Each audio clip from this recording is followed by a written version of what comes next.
Bonjour à toutes et bonjour à tous. Je vous retrouve pour cette ces nouvelles énergies lunaires avec grand plaisir, bien sûr. Donc voilà, je vous avais dit que si ça vous plaisait, en fonction bien des petits mots que je recevrai, je continuerai ces énergies lunaires. C'est vrai que j'ai pas toujours le temps de les faire, donc je vais profiter de Noël pour vous faire ce petit cadeau puisque je sais que vous l'aimez bien. Alors moi aussi d'ailleurs. On va dire que c'est un cadeau commun. Alors, donc, et cette fois-ci, je vais vous parler des énergies de cette pleine lune du 19 décembre, donc qui aura lieu à 27 degrés 29 du signe des Gémeaux.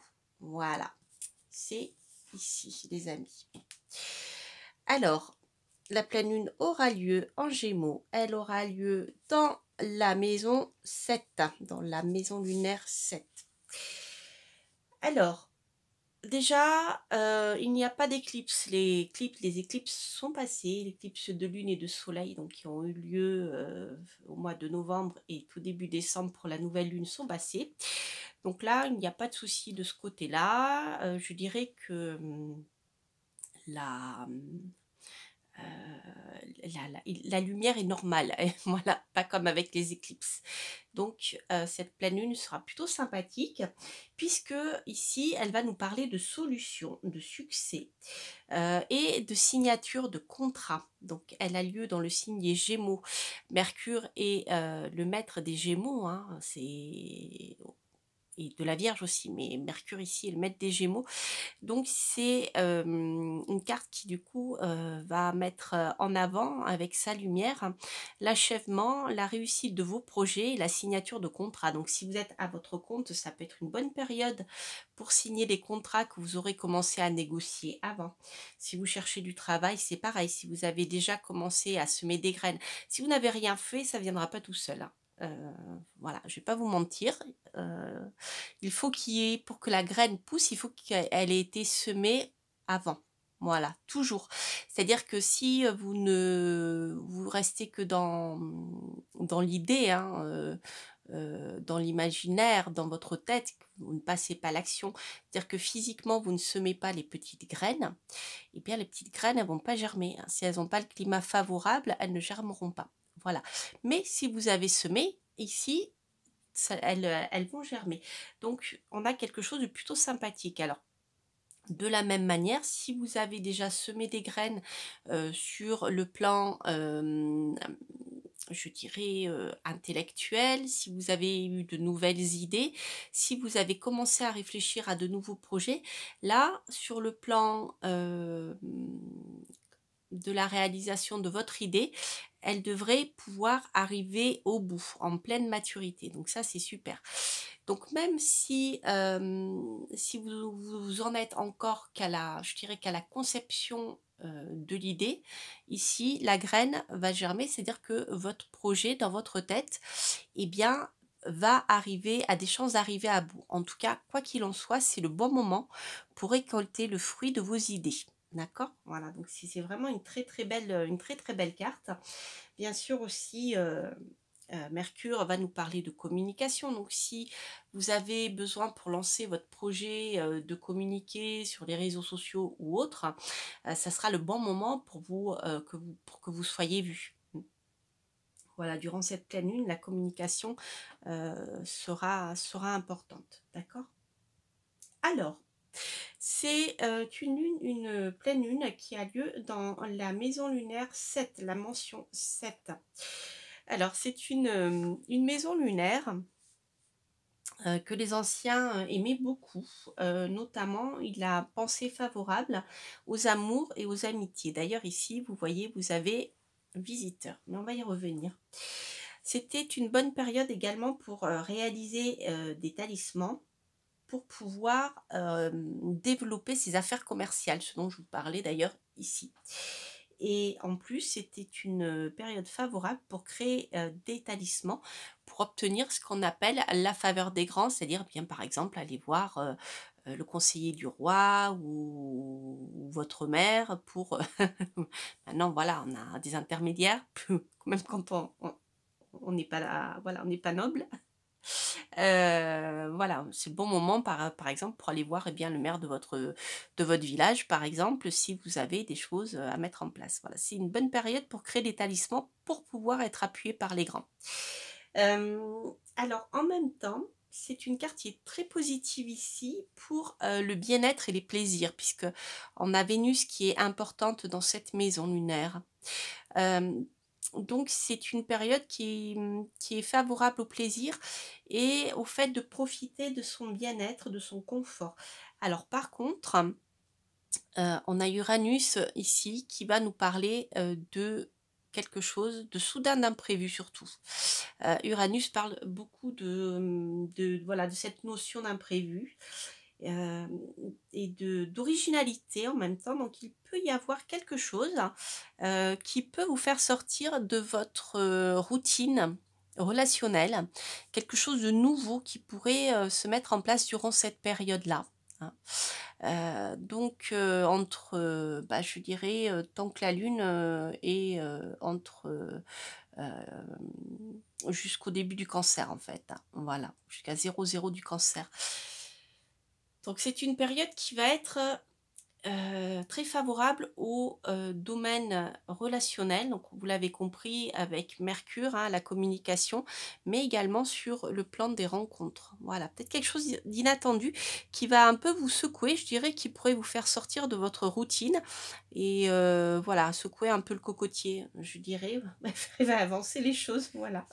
Donc c'est positif, hein, mais voilà, faut pas, je dirais, il faut pas être frileux et c'est une carte qui incite à rester ouverte à l'inattendu, hein. Voilà, ne pas rester recroquevillé chez soi. Alors, la carte que j'ai tirée ici, c'est rigolo, on a encore le cancer qui sort. On a Héra ici, qui elle va nous parler de maturité et de dignité. Donc Héra, elle sait se maintenir dans sa position. C'est une déesse qui sait se maintenir dans sa position tout en respectant les autres. D'accord. Il y a un côté assez familier, maternel avec le cancer. Il y a aussi beaucoup d'intuition, bien sûr, avec la lune. Voilà. Alors, la carte que j'ai tirée, de l'oracle de la déesse sombre, c'est la diablesse qui est sortie. Alors, la diablesse, j'aime beaucoup cette carte. Elle va nous parler de ce qui se tapit dans l'ombre, justement. Et elle va nous parler de responsabilité humaine. Alors, c'est une carte qui vous invite justement à affirmer votre différence. Quand je vous disais sortir des sentiers battus, il peut y avoir un lien. Il peut y avoir un lien avec quelqu'un que vous allez rencontrer par hasard qui va, je dirais, vous faire sortir de vos habitudes et qui va vous inciter à vous montrer tel que vous êtes, en fait, tel que vous êtes dans votre singularité la plus profonde, celle que vous n'osez peut-être pas toujours montrer parce qu'elle ne va pas dans le sens, de la majorité. Mmh. On dit que la majorité, fait foi et justement la majorité ne fait pas l'autorité. C'est-à-dire que si vous avez, une singularité, dans votre manière d'être, et des compétences qui sont, singulières, et particulières, eh bien c'est le moment, je dirais, de les mettre en avant, de communiquer dessus, de les faire connaître parce que ça va vous permettre d'avancer. Mais tel que vous êtes, c'est-à-dire vous allez faire quelque chose, présenter quelque chose qui est vous, qui est au fond de vous. Même si en face ça ne plaît pas, à votre famille, à vos voisins, vos amis, on s'en fout, à qui, à n'importe qui.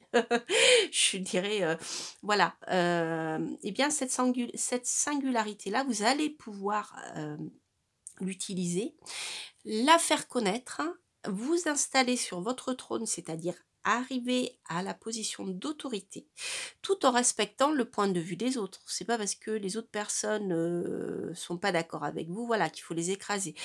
Même si, vous êtes, comment dire? Heu En réaction, hein, par rapport, à ce que les gens autour de vous peuvent dire. Je sais pas, je vais prendre par exemple, le domaine de l'ésotérisme. Les choses se débloquent, hein, depuis quelques années, surtout avec les réseaux sociaux, mais comment dire? Il y a beaucoup de personnes qui sont extrêmement agressifs même, vis-à-vis, lorsque vous leur parlez d'ésotérisme, hein, même d'astrologie. Moi, si je vous racontais ce que j'ai vécu, vous seriez surpris. Mais bon, les choses évoluent dans le bon sens.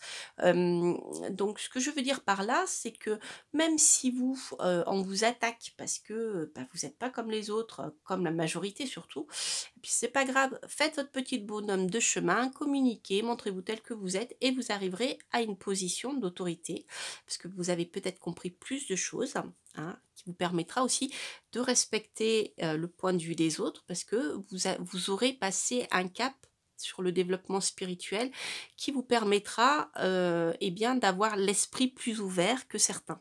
Voilà. C'est un peu le message que je ressens ici. Je trouve qu'il est assez fort. Alors, ce qui est intéressant, j'ai jeté un petit coup d'œil parce que, vous savez, j'aime beaucoup l'oracle de la lune de Stacey Demarco. Et par des lectures diverses et variées, hein, donc je vous mettrai le lien hein, d'ailleurs en barre d'infos. Eh bien, sachez que cette nouvelle lune qui a lieu en décembre, juste avant le solstice d'hiver, qu'on appelle également Yule, hein, ou dans, dans la Wicca ou voilà, dans le paganisme, les Romains les appelaient, les Romains de l'Antiquité, hein, les appelaient les Saturnales. Donc, vous voyez, c'est important, hein, c'est le solstice d'hiver, c'est le jour où les nuits arrivent à leur point le plus haut, c'est-à-dire que les nuits seront les plus longues à partir du solstice d'hiver. Petit à petit, la lumière va revenir, le soleil va devenir de plus en plus présent et les jours vont rallonger. Là, c'est les nuits qui sont les plus longues. C'est la nuit la plus longue, la plus sombre. Et donc, la lune, la pleine lune de juste avant le solstice, c'est une période que l'on appelle la lune du froid, puisque bien sûr, nous nous approchons de l'hiver. En plus, le soleil est beaucoup moins présent puisque les nuits seront les plus longues, donc il fait moins chaud, on est d'accord. Et également, c'est une période où, bien, comme il fait beaucoup plus nuit, je dirais, eh bien, la lune, cette pleine lune, va éclairer sur nos points peut-être les plus sombres.